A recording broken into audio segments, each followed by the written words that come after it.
खास पेशकश छल बल और बीता कल।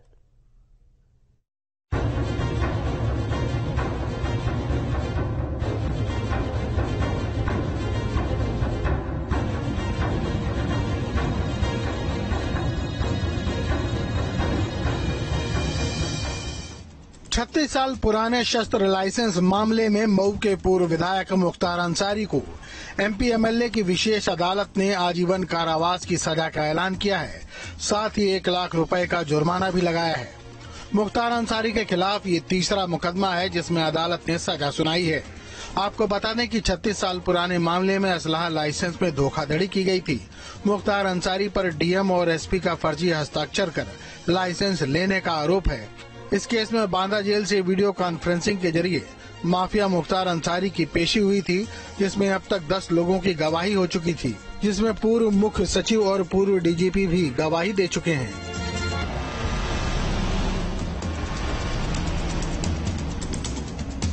ये मामला सन 1990 में पंजीकृत किया गया था, जिसकी विवेचना सीबीसीआईडी ने की थी, जिसमें कोर्ट ने 467 120B में आजीवन कारावास और 1 लाख रुपए जुर्माने की सजा सुनाई है।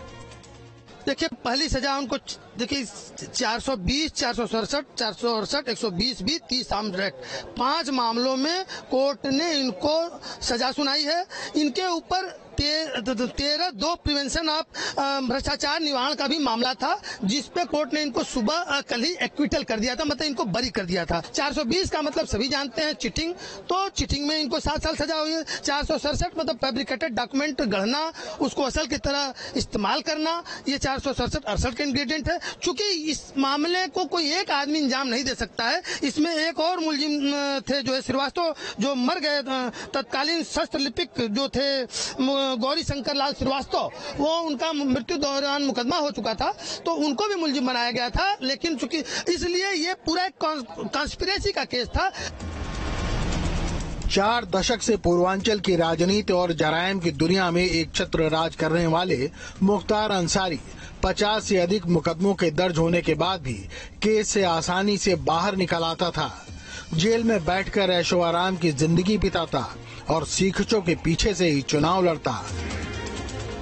साल 2022 में हुए विधानसभा चुनाव में ऐसा पहली बार हुआ था जब वो चुनावी मैदान में नहीं उतर सका था। मुख्तार के खिलाफ करीब कुल 65 मामले दर्ज हैं। मुख्तार की सियासी करियर पर तो योगी सरकार में शुरुआत से ही फुल स्टॉप लग गया था। इससे पहले यूपी पुलिस ने योगी सरकार में 7 मामलों में सजा दिलाते हुए उसे सियासत से बाहर का रास्ता दिखा दिया था।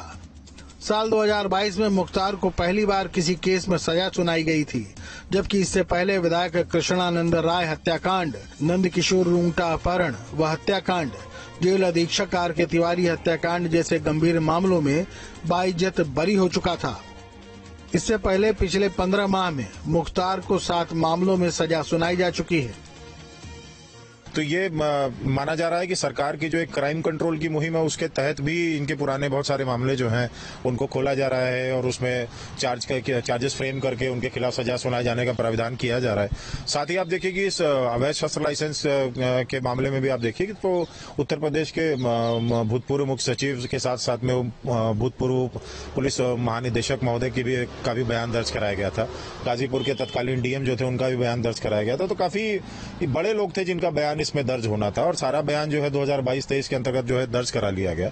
तो शासन की मंशा इससे स्पष्ट है कि शासन जो है कोई मौका नहीं देना चाह रहा है मुख्तार अंसारी या उनके बचावकर्ताओं को।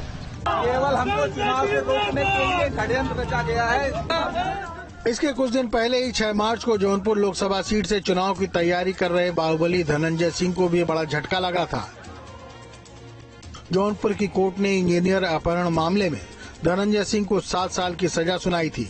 सांसद धनंजय सिंह नमामि गंगे के प्रोजेक्ट मैनेजर अभिनव सिंघल का अपहरण कराने, रंगदारी मांगने और गाली गलौज कर धमकाने के मामले में दोषी पाए गए थे। साल 2002 में धनंजय सिंह ने राजनीति में एंट्री ली थी और रारी विधानसभा सीट से चुनाव लड़कर विधायक बने थे। साल 2004 में धनंजय ने लोकसभा चुनाव लड़ा था, लेकिन हार गए थे। 2009 के चुनाव में धनंजय जीत हासिल कर पहली बार सांसद बने। बाहुबली धनंजय सिंह का आपराधिक इतिहास 3 दशक से भी ज्यादा समय का है। धनंजय सिंह के खिलाफ साल 1991 से 2023 तक के बीच दिल्ली, लखनऊ और जौनपुर में 43 आपराधिक मुकदमे दर्ज हैं, जिसमें से 22 मामलों में धनंजय सिंह कोर्ट से दोष मुक्त हो चुके हैं और 3 मुकदमे शासन वापस ले चुका है और हत्या के एक मामले में धनंजय की नामजदगी गलत पाई गई थी। इंजीनियर अभिनव सिंघल के अपहरण का ऐसा पहला मामला है जिसमें धनंजय सिंह को सजा दी गई है, जिसके बाद अब वो चुनाव नहीं लड़ पाएंगे। उत्तर प्रदेश का एक ऐसा माफिया और नेता जिसके ऊपर किसी भी सियासी दल का हाथ हो या नहीं, वो चुनाव लड़ता भी था और हमेशा अपने दम पर जीतता भी था। विजय मिश्रा भदोही की ज्ञानपुर सीट से लगातार 4 बार विधायक बन चुके हैं।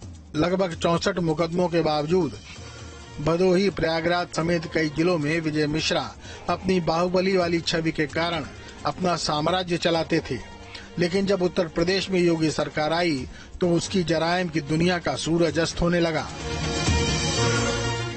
पहले उसके गैंग के लोग गिरफ्तार हुए, अवैध निर्माणों पर बुलडोजर चला, अवैध संपत्ति जब्त की गई और विजय मिश्रा को जेल जाना पड़ा। भदोही की जिस ज्ञानपुर सीट से विजय मिश्रा 4 बार लगातार विधायक बना था, 2022 के चुनाव में तीसरे पावदान पर पहुंच गया और जब अक्टूबर में 13 साल पुराने आर्म्स एक्ट के मामले में कोर्ट ने उसे 3 साल की सजा सुनाई तो तय हो गया कि अगले 6 साल तक विजय चुनाव नहीं लड़ सकेंगे। विजय